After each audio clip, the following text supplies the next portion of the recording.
Hello everyone, welcome to SST learner. मैं विष्णु कुमार यहाँ पे आप लोग को जेटेट का तैयारी कराने वाला हूँ। ठीक है, सिलेबस तो अभी आया नहीं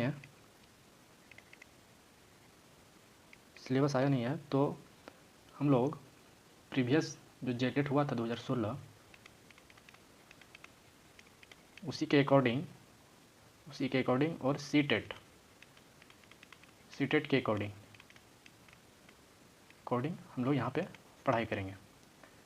ठीक है, अब पैटर्न देख लेते हैं कि क्या क्या पढ़ना है हम लोग को। 6 to 8 हम लोग यहाँ देखेंगे।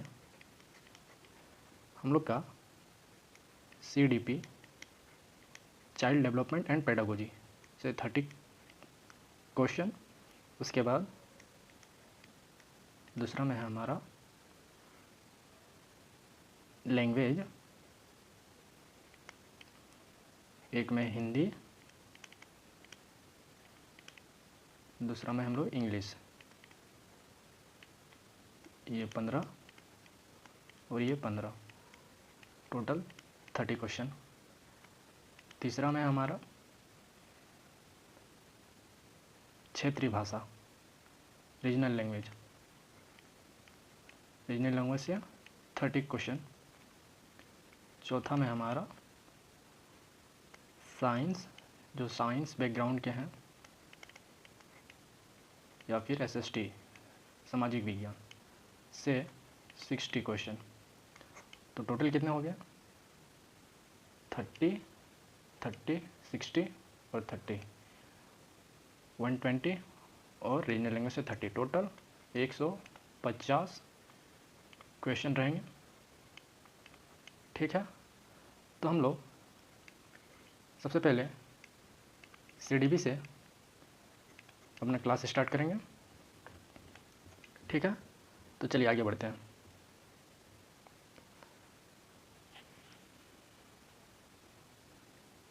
CDP में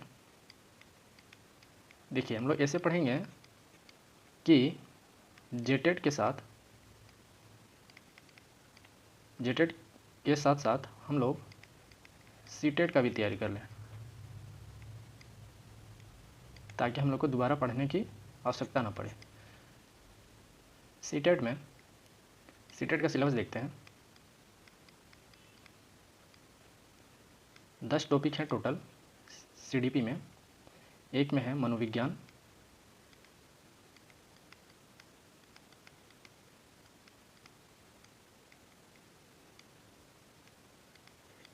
दूसरा में है अभिप्रेरणा,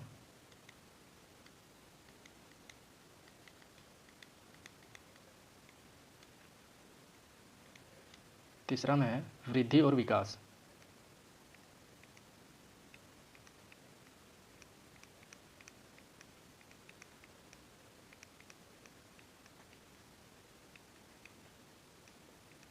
चौथा में है जीन पियाजे,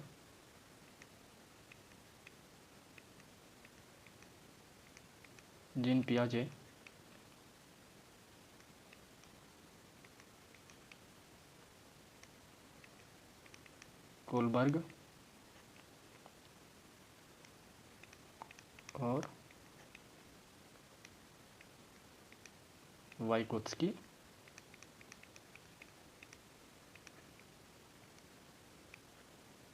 का सिद्धांत।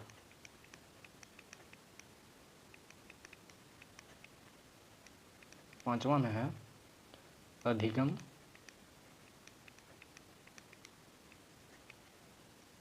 छठा में है वृद्धि,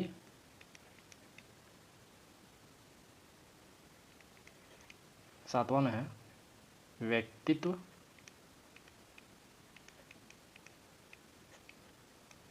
आठवां में है चिंतन, नौवां है स्मृति, 10वां है निर्देशन एवं परामर्श। ठीक है, तो हम लोग ये जेटेड सीटेड का सिलेबस है, सीडीपी का।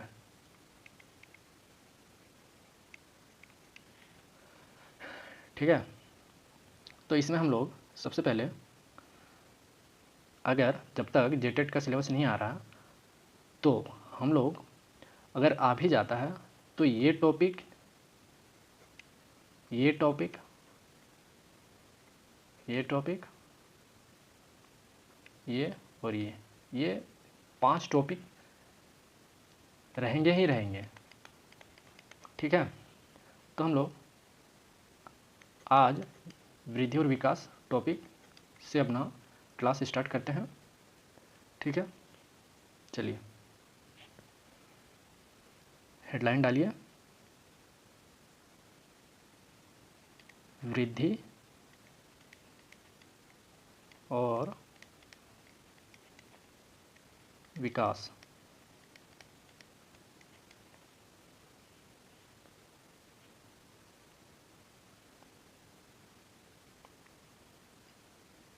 Growth and development.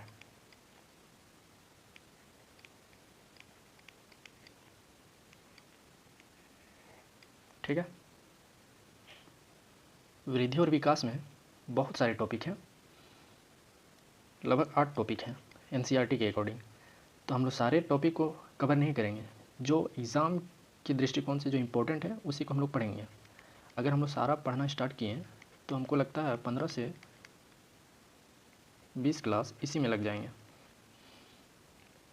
लेकिन हम लोग जो इम्पोर्टेंट है वही पढ़ेंगे। तो चलिए पढ़ते हैं वृद्धि और विकास है क्या। ठीक है,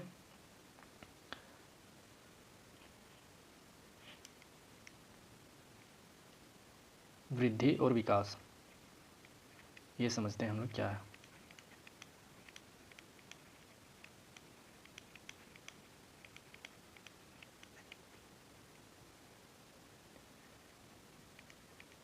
वृद्धि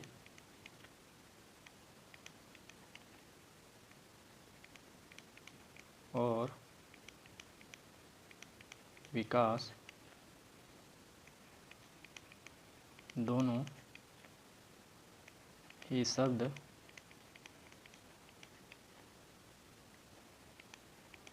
पूर्व की स्थिति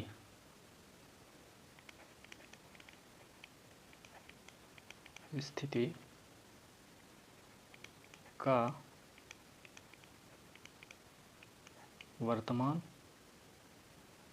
की स्थिति का तुलना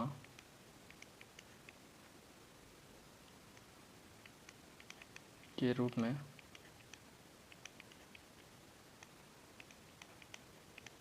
किया जाता है।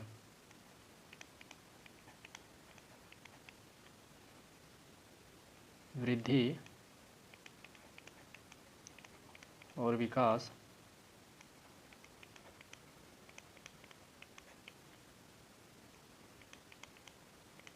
दोनों ही सकारात्मक, जो हो गया पॉजिटिविटी, और नकारात्मक, नेगेटिव हो सकते हैं। देखिए यहाँ क्या बोला जा रहा है, वृद्धि और विकास दोनों ही शब्द पूर्व की स्थिति का वर्तमान की स्थिति का तुलना के रूप में किया जाता है। जैसे पूर्व की स्थिति, जैसे आपने कोई पूर्व में कोई काम किए होंगे अच्छे ढंग से, ठीक है, व्यवस्थित ढंग से कोई काम किए होंगे, और उसी के आधार पर आप कोई वर्तमान में काम करते हैं, तो आपको पूर्व और वर्तमान की स्थितियों का तुलना करते हैं। जैसे आपने कुछ पूर्व में कुछ काम किया, उसके बाद वर्तमान में जो काम किया, उसके बीच में जो तुलना होता है, जो वृद्धि या विकास होती है, उसी को हम लोग वृद्धि और विकास कहते हैं। ठीक है, आगे वृद्धि और विकास में अंतर को जानेंगे हम लोग कि वृद्धि और विकास में क्या क्या अंतर है।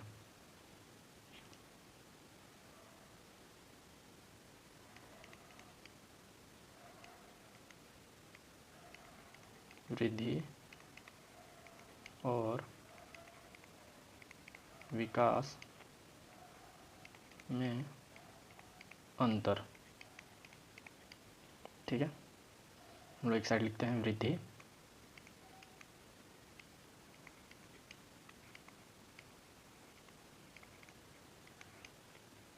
एक तरफ लिखते हैं विकास।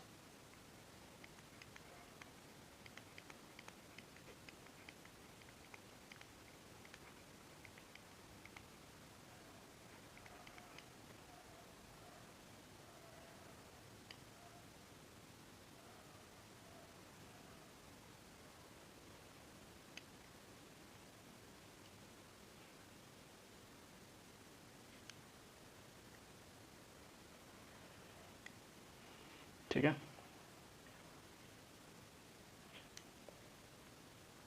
पहला पॉइंट वृद्धि का।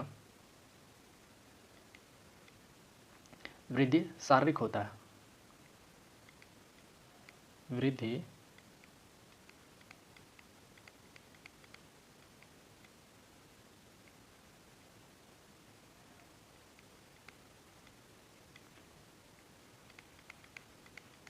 शारीरिक होता है।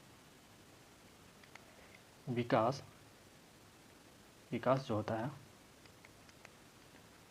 विकास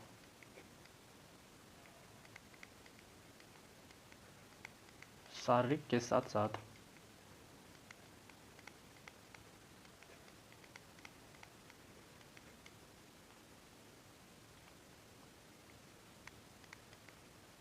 सामाजिक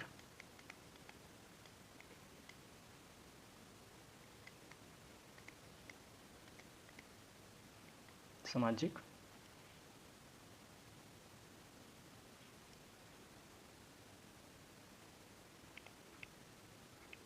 मानसिक व नैतिक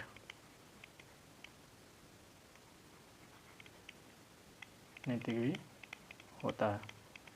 इसका मतलब वृद्धि जो हुआ शारीरिक होता है। जैसे कोई बच्चा है, कोई भ्रूण अवस्था में है, उसके बाद वो बच्चा धीरे धीरे गर्भ में बढ़ के बच्चा बनता है। उसके बाद जब बच्चा पैदा होता है तो वो धीरे धीरे शिशुअवस्था, बाल्यावस्था, इसी क्रम में वो बढ़ते जाता है। तो वो शारीरिक वृद्धि हुआ। ठीक है, और विकास जो हुआ, विकास में हुआ जो कि वृद्धि के साथ साथ विकास भी होता है। जैसे उसका मानसिक विकास होना, दिमाग का बढ़ना, सामाजिक विकास, समाज में कैसे रहना है, समाज के नियम को जानना, मानसिक विकास, नैतिक विकास।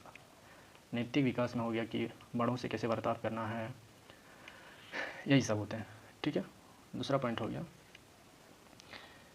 वृद्धि विकास एक अंग है। वृद्धि विकास का अंग है। ठीक है, दूसरा इसके देखते हैं विकास संपूर्ण का सूचक है।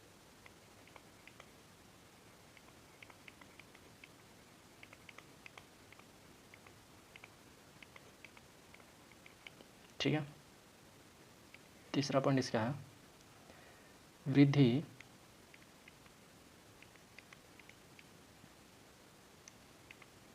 सतत प्रक्रिया नहीं है। ठीक है, इस लाइन का मतलब क्या हुआ, वृद्धि सतत प्रक्रिया नहीं है। मतलब सतत मतलब निरंतर, निरंतर निरंतर प्रक्रिया नहीं है। जैसे वृद्धि एक समय के बाद रुक जाती है। ठीक है, आदमी निरंतर बढ़ते नहीं रहता है। ठीक है, 18 साल 19 साल के बाद आदमी का जो हाइट आता है उतनी हाइट तक आदमी बढ़ता है, उसके बाद बढ़ना बंद हो जाता है। ठीक है, तो वृद्धि एक सतत प्रक्रिया नहीं है, निरंतर नहीं बढ़ता है, निरंतर चलने वाली प्रक्रिया नहीं है। और तीसरा पॉइंट हुआ इसका विकास का, विकास सतत चलने वाली प्रक्रिया है। विकास सतत चलने वाली प्रक्रिया है। सतत चलने वाली प्रक्रिया है मतलब कोई बच्चा है, बच्चा का मानसिक विकास वो 18 साल तक ही नहीं कर सकता है। वह बूढ़ा जब तक उसमें सीखने की क्षमता है, समझने की क्षमता है, तब तक उसमें विकास होते रहेगा। वो तब तक आदमी सीखेगा, ठीक है। वृद्धावस्था तक भी वह सीखता है। जब तक आदमी मर नहीं जाता तब तक आदमी सीखते रहता है, कुछ ना कुछ सीखते रहता है, ठीक है। लेकिन कोई आदमी 80 वर्ष में कोई बढ़ता है क्या? 80 वर्ष की अवस्था में कोई बढ़ता है? नहीं बढ़ता है। 18 से 19 तक ही आदमी का ग्रोथ होता है, उसके बाद आदमी बढ़ना बंद हो जाता है। इसी को वृद्धि एक सतत प्रक्रिया नहीं है। चौथा पॉइंट है वृद्धि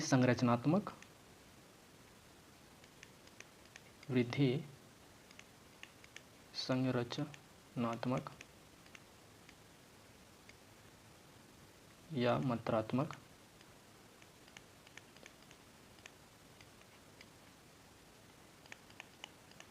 होती है।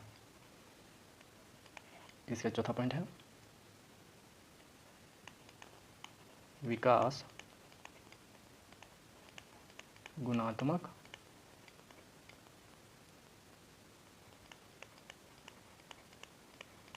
होती है। वृद्धि का हम लोग आकार माप सकते हैं, आकार को जान सकते हैं कि ये 3 फीट का है, कोई आदमी 3 फीट का है, या फिर 6 फीट का है, या फिर 7 फीट का है, या फिर 5 फीट का है, ठीक है। ये आकार को बताता है, सॉरी ये मात्रात्मक बताता है, ठीक है।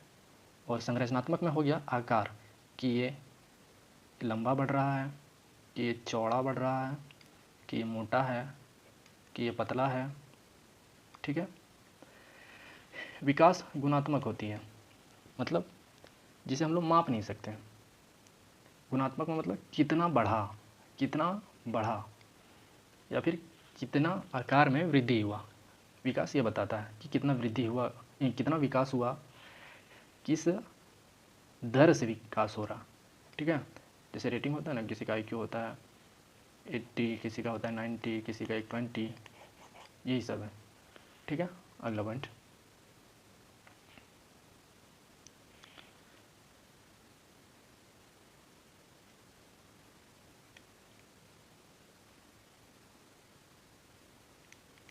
पांचवा है वृद्धि के लिए विकास आवश्यक नहीं है। इसका पांचवा पॉइंट है बिना वृद्धि के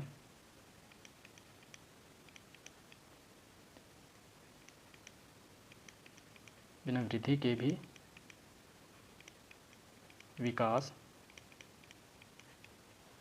हो सकता है।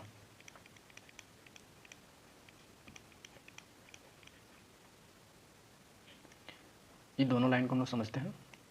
जैसे मनुष्य का हाइट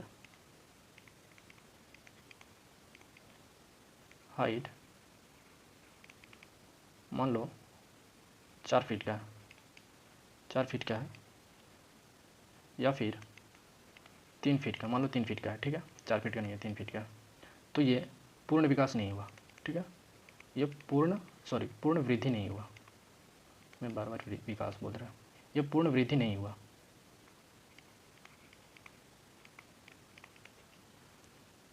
यहीं 3 फीट का आदमी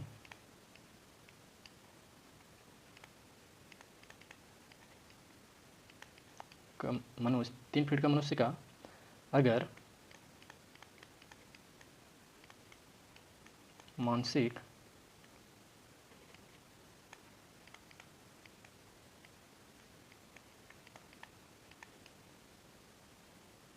विकास सामान्य मनुष्य की तरह होता है तो भी यह विकास होगा।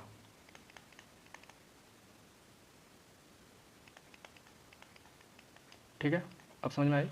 बिना वृद्धि, ठीक है, आदमी का पूरा वृद्धि नहीं हुआ। सामान्य मनुष्य का हाइट कितना होता है? 5 फुट 5 या फिर 5 या फिर 6, सामान्य मनुष्य का इतना ही हाइट होता है।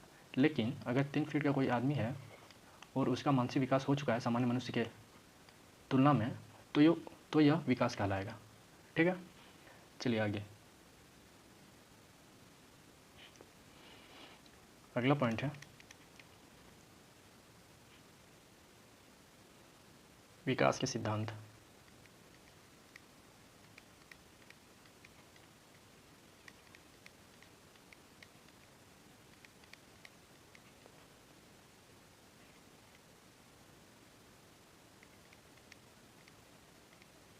थ्योरी ऑफ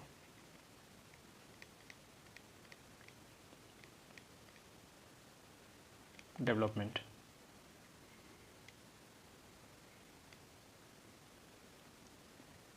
इसमें हम लोग पढ़ेंगे, पहला सिद्धांत है निरंतरता का सिद्धांत। निरंतरता का सिद्धांत।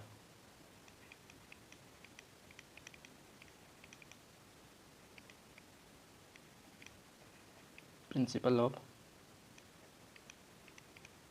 कंटिन्यूटी।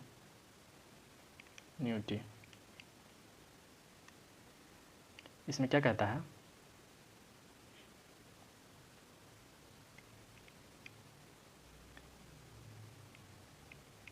विकास निरंतर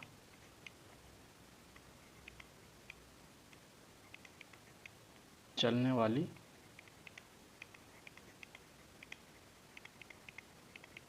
प्रक्रिया है,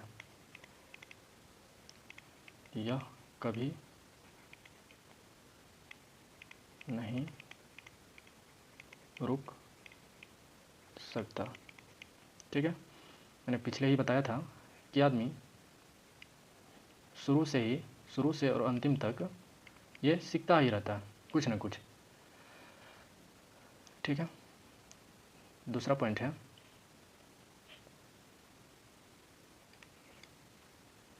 व्यक्तिगत सिद्धांत।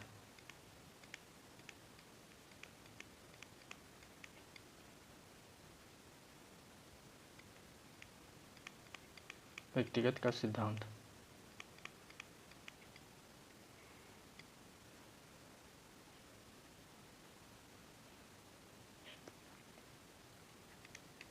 व्यक्तिगत का सिद्धांत में क्या बोला जाता है?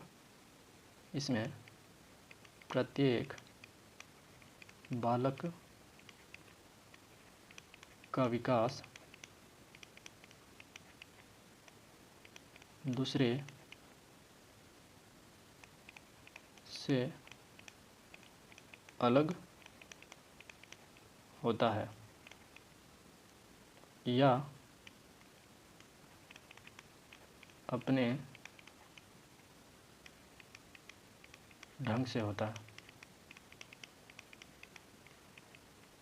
ठीक है, ये समझने में कोई दिक्कत नहीं है। तीसरा पॉइंट है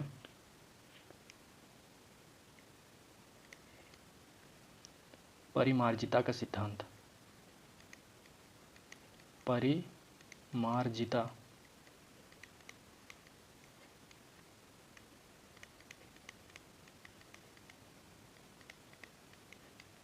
इंग्लिश में बोला जाता है principle of modification.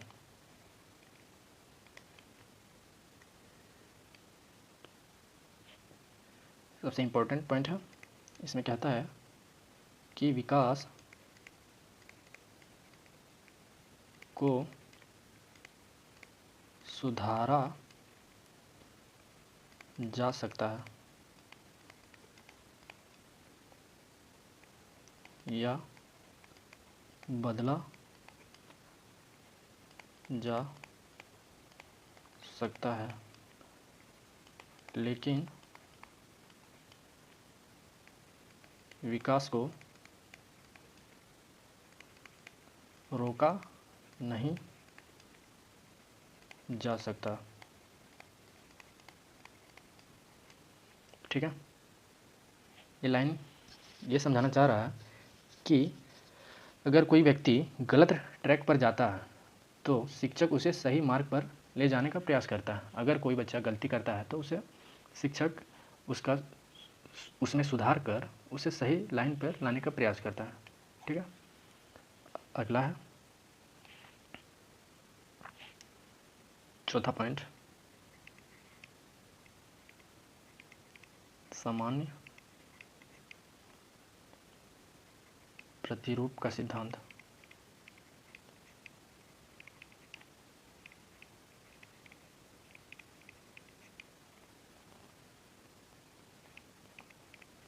Principle of uniform pattern.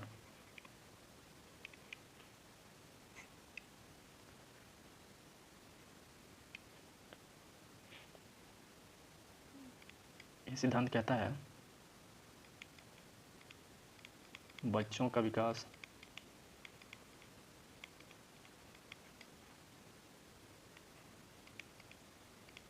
मानव की तरह ही होता है, चाहे वह किसी भी देश, जाति, धर्म से हो। ठीक है, ऐसा नहीं है कि कोई अमेरिका में रह रहा है तो उसमें अलग विकास होगा, या फिर बच्चा मनुष्य का बच्चा कोई जानवर की तरह व्यवहार करने लगेगा, या फिर बकरी की तरह व्यवहार करेगा, या फिर जंगली जानवरों की तरह व्यवहार करेगा। ऐसा नहीं है, ये बच्चा मानव की तरह ही व्यवहार करता है, या मानव की तरह ही इसमें विकास होता है। ठीक है, पांचवा पॉइंट है सामान्य से विशिष्ट का सिद्धांत। सामान्य से विशिष्ट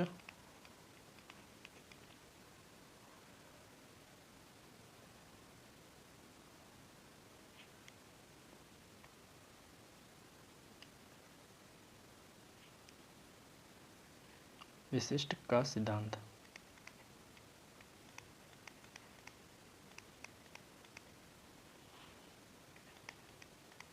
principle of general of species specific. सामान्य से विशिष्ट का सिद्धांत कहता है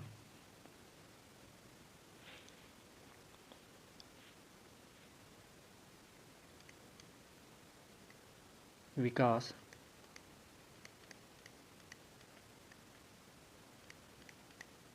सामान्य से विशिष्ट की ओर होता है।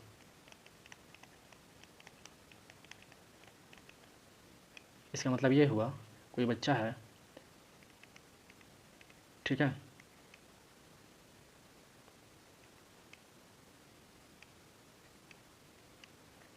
ये पहले घुटनों के बल चलता है, ठीक है, उसके बाद ये पैर के बल चलता है,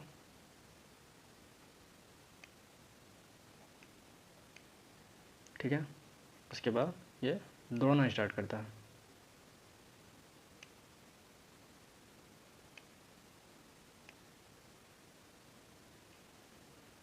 तो यहाँ देख रहे हैं सामान्य, ये घुटनों के बल पहले चलना स्टार्ट करता है, फिर ये पैरों के बल चलता है, फिर ये दौड़ना स्टार्ट करता है, तो इसी को बोला जाता है सामान्य। सामान्य से विशिष्ट की ओर जा रहा, मतलब जटिलता की ओर जा रहा।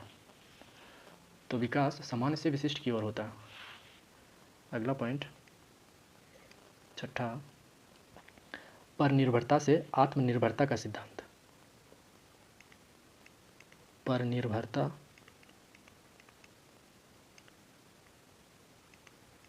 से आत्मनिर्भरता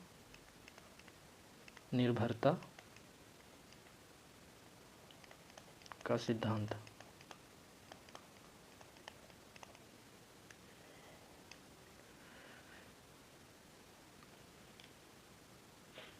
यह सिद्धांत कहता है प्रारंभ में बच्चा दूसरों पर यहाँ पे दूसरों पर मतलब माता पिता भाई बहन, दूसरों पर निर्भर होता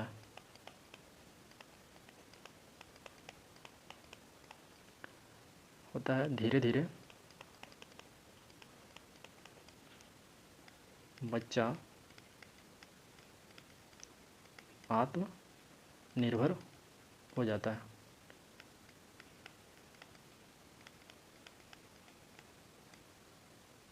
ठीक है, 8वां पॉइंट है, सॉरी 7वां पॉइंट, अहम केंद्रितता से पर केंद्रितता का सिद्धांत। अहम केंद्रितता से पर केंद्रितता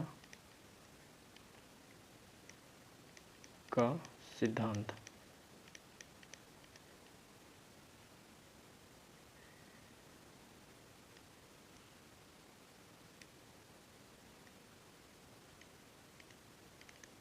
principal of ego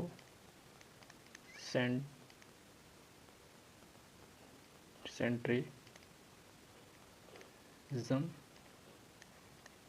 to allocation.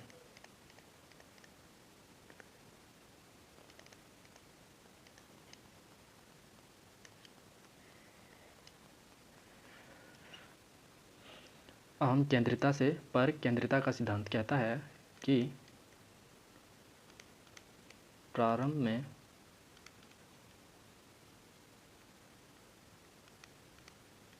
बच्चा अपने तक सीमित रहता है, लेकिन दिन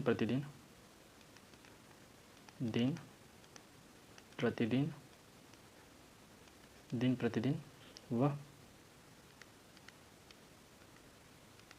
दूसरों की भावनाओं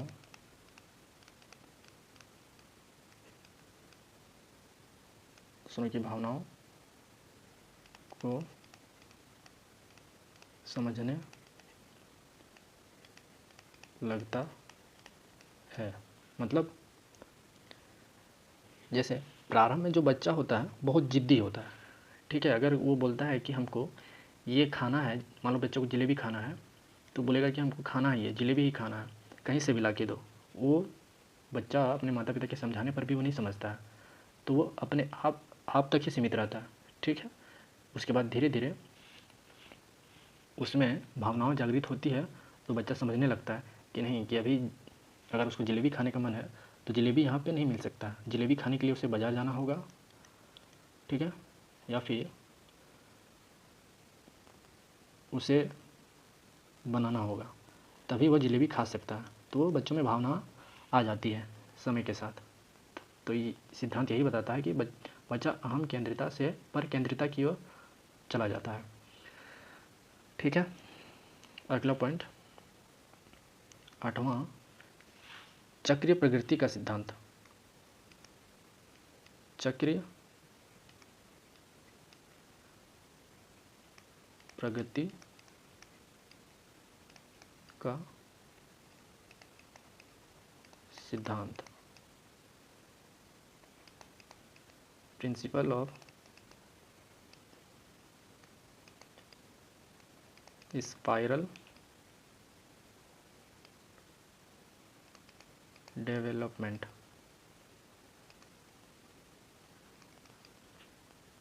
यह सिद्धांत बताता है कि विकास कभी मंद गति से होता है, जैसे मान लो एक ग्राफ है, ठीक है। एक ग्राफ में विकास को अगर हम दर्शाएंगे तो विकास पहले मंद गति से होता है, ठीक है, धीरे धीरे होता है। उसके बाद तेज़ गति से होता है, तेज़ गति से ये ऊपर उठेगा, ठीक है। तो ये सिद्धांत यही बताता है कि विकास कभी मंद होता है तो कभी तेज़ी आ जाती है, फिर कभी कम विकास में कमी आती है, फिर तेज़ी से चलता है। तो ये निरंतर चलने वाली प्रक्रिया है। तो इसको समझते हैं, आइए देखते हैं क्या।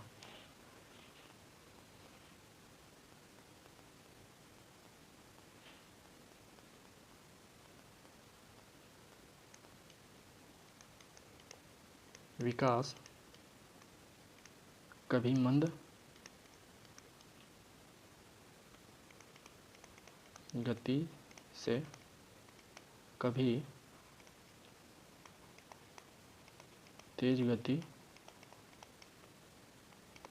से होता है, अर्थात विकास चक्रीय रूप से होता है, सरल रेखीय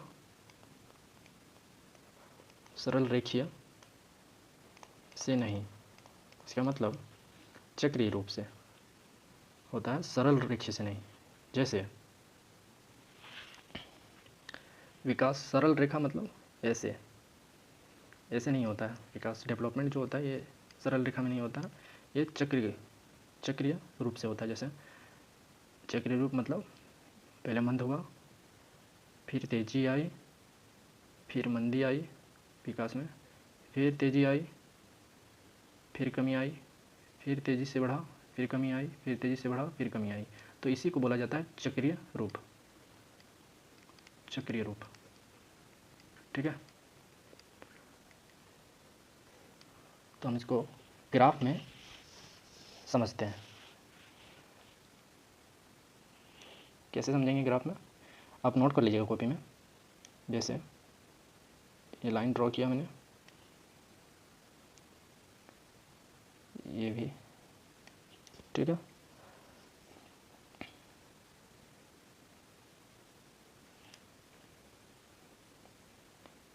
विकास कभी मंद गति से बढ़ना स्टार्ट हुआ, फिर विकास में तेज़ी आई तो ये आगे बढ़ा, फिर कमी आई,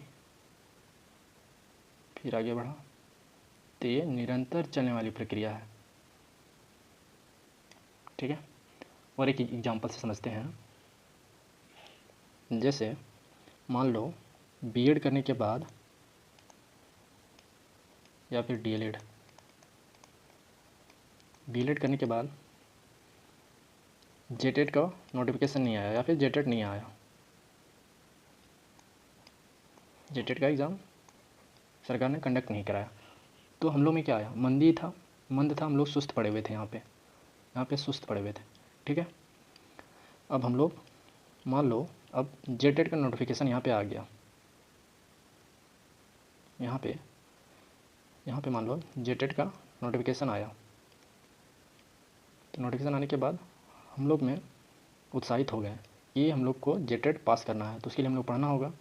तो जेटेट का जैसे ही नोटिफिकेशन आया उसके बाद हम लोग फॉर्म भरने के लिए उत्साहित हुए, तो हम लोग में तेज़ी आया, वहाँ पे जेटेट का फॉर्म भरा हम लोग, ठीक है। अब फॉर्म तो भर दिए हैं, अब जेटेट को क्लियर करना है, ठीक है। मान लो यहाँ पे जेटेट का फॉर्म भर दिया तो थोड़ा सी सुस्ती आ गई, यहाँ पे सुस्ती आने के बाद रिलैक्स, चलो फॉर्म भर दिए, अब पढ़ना स्टार्ट करेंगे, बाद में भी बहुत टाइम है। तो यहाँ पे सुस्ती आई, सुस्ती आने के बाद एग्ज़ाम डेट मान लो यहाँ पे आ गया।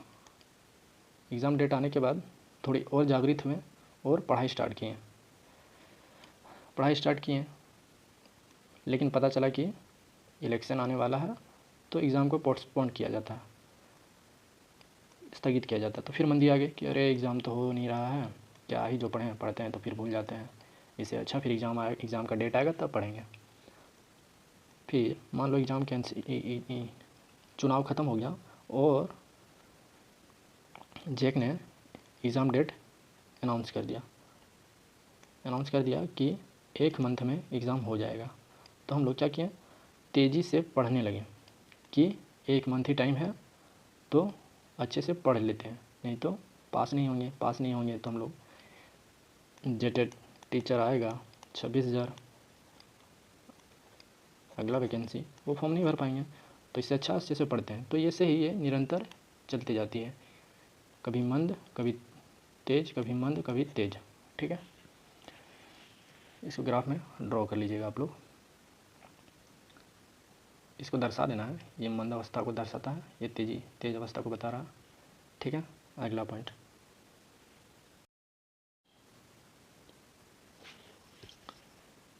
नाइन पॉइंट क्या है, संचयी एवं पुनरावृत्ति का सिद्धांत।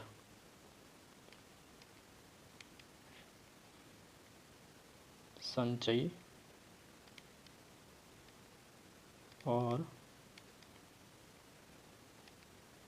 पुनरावृत्ति का सिद्धांत।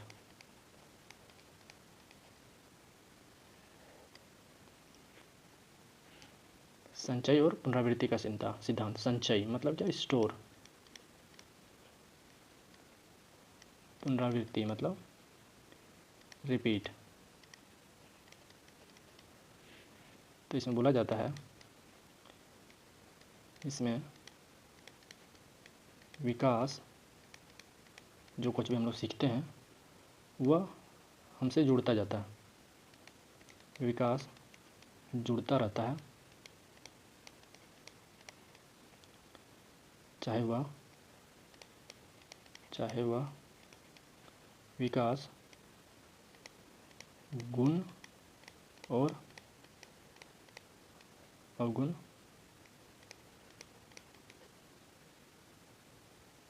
ही क्यों ना हो, वह हमारे अंदर रहता है, वह कभी खत्म नहीं होता, इसकी पुनरावृत्ति होती रहती है, इसकी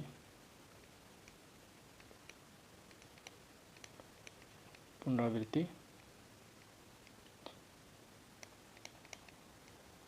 होती रहती है।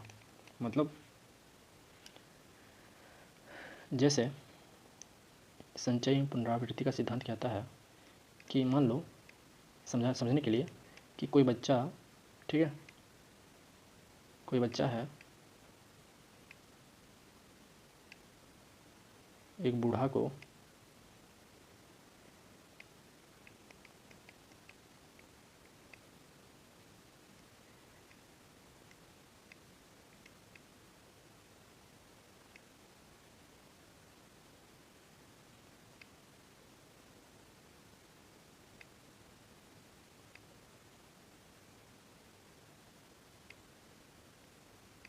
ठीक है, चित्र तो सही बन रहा है ना, ठीक है, ये बूढ़ा आदमी है, ये बच्चा, ये अंधा भी है, ये सड़क पार नहीं कर पा रहा है बूढ़ा, तो ये बच्चा इसको सड़क पार करा रहा है, ठीक है, लेकिन सड़क पार कराते समय एक्सीडेंट हो जाता है, इस बूढ़े का और बच्चा का एक्सीडेंट नहीं होता, बूढ़े का एक्सीडेंट हो जाता है, मतलब गिर जाता है सड़क पे। उसके बाद किसी तरह इसको रोड के इस पर ले आता, लेकिन बच्चा ये सोचता है कि अब किसी को मदद नहीं पहुंचाएंगे, किसी को हेल्प नहीं करेंगे, क्योंकि इसके वजह से बूढ़े का एक्सीडेंट हो गया, ठीक है। तो इसके मन में ये ख्याल आता है कि अब किसी को मदद नहीं किया जाएगा। लेकिन कुछ समय बाद, बीत जाने के बाद, कुछ समय के बाद फिर किसी इंसान को देखता है किसी परेशानी में,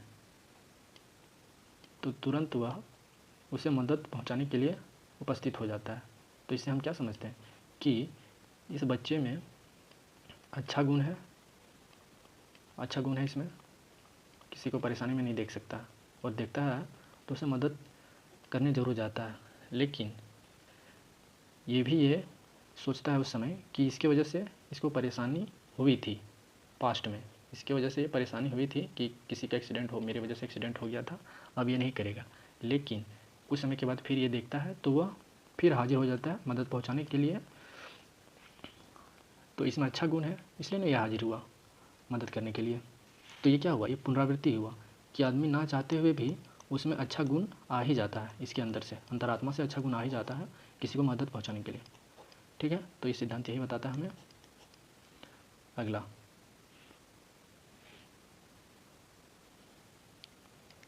10वां पॉइंट है वंशानुक्रम एवं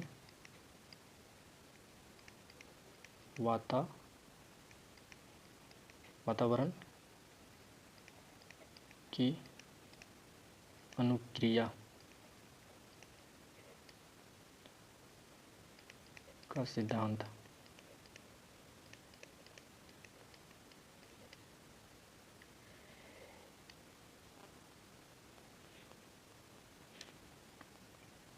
इसमें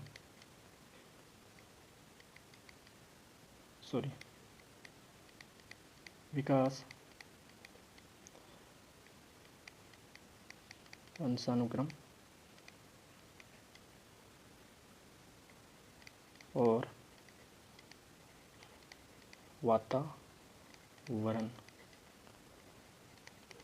के गुणनफल का परिमाण है, योगफल का नहीं।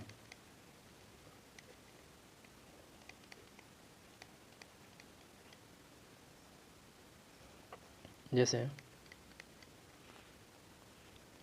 विकास में अगर वंशानुक्रम और वातावरण दोनों को मिला दिया जाए तो 2 गुना अधिक तेज़ी से विकास करेगा। कोई बच्चा है, ठीक है, इसमें वंशानुक्रम माता पिता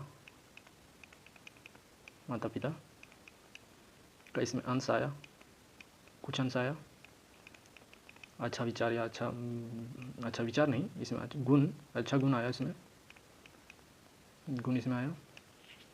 और बच्चा जिस वातावरण में रह रहा है, ठीक है, मान लो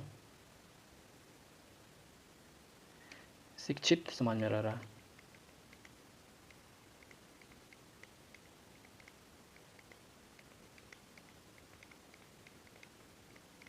शिक्षित समाज में ये रह रहा है बच्चा, और माता पिता का अच्छा गुण आया है। जैसे मान लो माता डॉक्टर है और पिता टीचर है,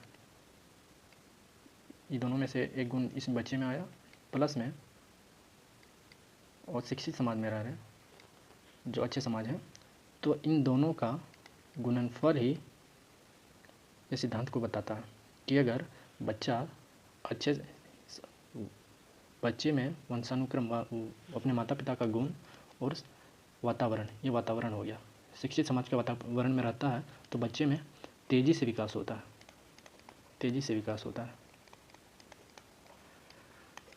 ठीक है। 11वां पॉइंट है निश्चित, ये लास्ट पॉइंट है, निश्चित एवं पूर्ण कथनीय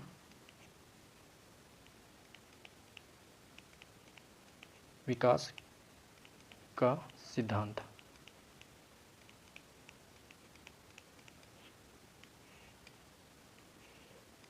ये सिद्धांत हमें क्या बताता है, देखते हैं। इसमें दो सिद्धांत आते हैं। एक होता है मस्त कोध मुखी, दूसरा हो गया निकट निकट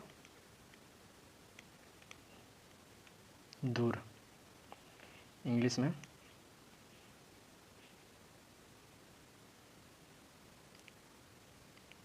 सीफेलो के सेफिलोकेटेड और प्रॉक्सिमल, नहीं शायद प्रोक्सी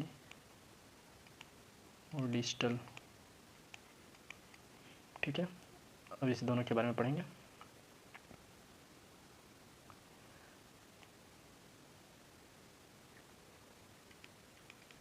मस्त कोद मुखी,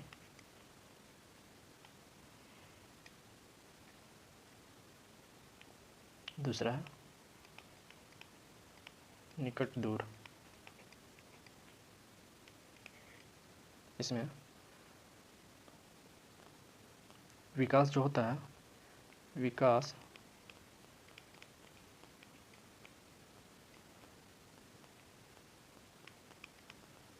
मस्तिष्क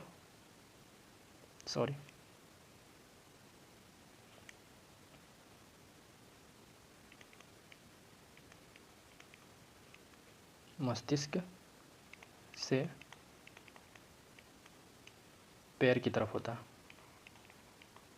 विकास मस्तिष्क से पैर की तरफ होता है।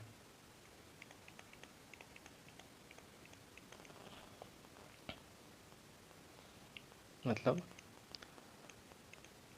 ऊपर से नीचे की ओर होता है।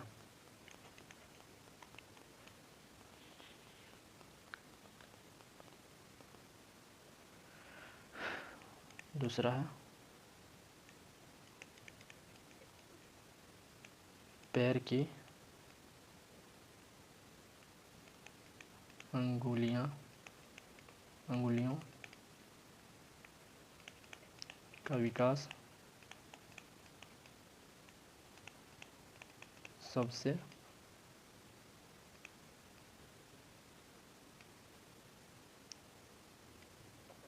सबसे अंतिम में होता है। ठीक है, आपको ये सिद्धांत याद रखने की ज़रूरत नहीं है, लेकिन ये पॉइंट को याद रखना ज़रूरी है कि सबसे पहले विकास कहाँ से होता है, मस्तिष्क से पैर की तरफ होता है। उसके बाद सबसे बाद में क्या विकास होता है, पैर की अंगुलियों का विकास होता है सबसे बाद में। ये सिद्धांतों को याद रखना ज़रूरी नहीं है। क्वेश्चन में ये नहीं पूछा जाएगा कि मस्त को सिद्धामुखी क्या है या फिर निकट दूर क्या है। क्वेश्चन में ऐसा पूछा जाएगा कि सबसे बाद में विकास क्या चीज़ का होता है। क्वेश्चन रहेगा सबसे बाद में किस चीज़ का विकास होता है, मस्तिष्क का होता है या फिर आँख का होता है या फिर हाथ का होता है या फिर पैर का होता है या पैर की अंगुलियों का होता है। तो हमें ये मानना है पैर की अंगुलियों का सबसे बाद में विकास होता है। और यही पूछेगा कि सबसे पहले विकास किसका, कहाँ से कहाँ किसका होता है, पहले विकास मस्तिष्क का होता है। ठीक है, दो निकट दूर सिद्धांत, इसमें क्या बोला जाता है, विकास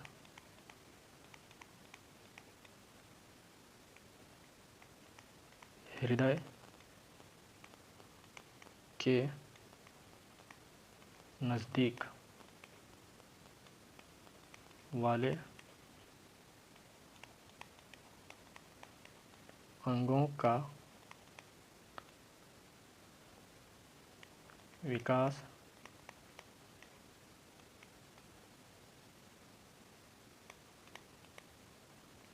सबसे पहले होता है। तथा हृदय, सॉरी ये हृदय हो जाएगा, तथा हृदय से दूर वाले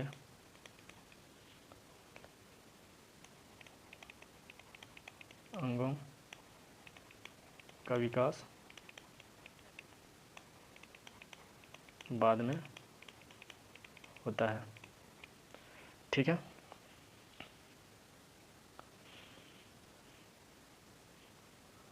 तो विकास का सिद्धांत खत्म हो गया। टोटल हम लोग 11 पॉइंट पढ़े। 11 पॉइंट में हम लोग जाना कि विकास कैसे होता है, चक्र प्रगति से होता है, आम केंद्रिता से पर केंद्रिता होता है, ठीक है, पर निर्भरता से आत्मनिर्भरता होती है, विकास सामान्य से विशिष्ट की ओर जाती है, ठीक है, सामान्य प्रतिरूप का सिद्धांत कि बच्चों का विकास जो होता है मानव की तरह ही होता है, ना कि जानवरों की तरह होता है, ना कि मछलियों की तरह होता है। ठीक है, तो ये हम लोग पढ़ें। अगले क्लास में हम लोग पढ़ेंगे विकास की अवस्था, पढ़ेंगे हम लोग विकास की अवस्थाएं, जिसमें क्या होता है, जन्म से पूर्व, मतलब जब बच्चा जब पैदा होता है उससे पूर्व की अवस्था, जन्म पूर्व अवस्था पढ़ेंगे। उसके बाद पढ़ेंगे हम लोग शैशवावस्था, फिर पढ़ेंगे बाल्यावस्था, फिर किशोरावस्था,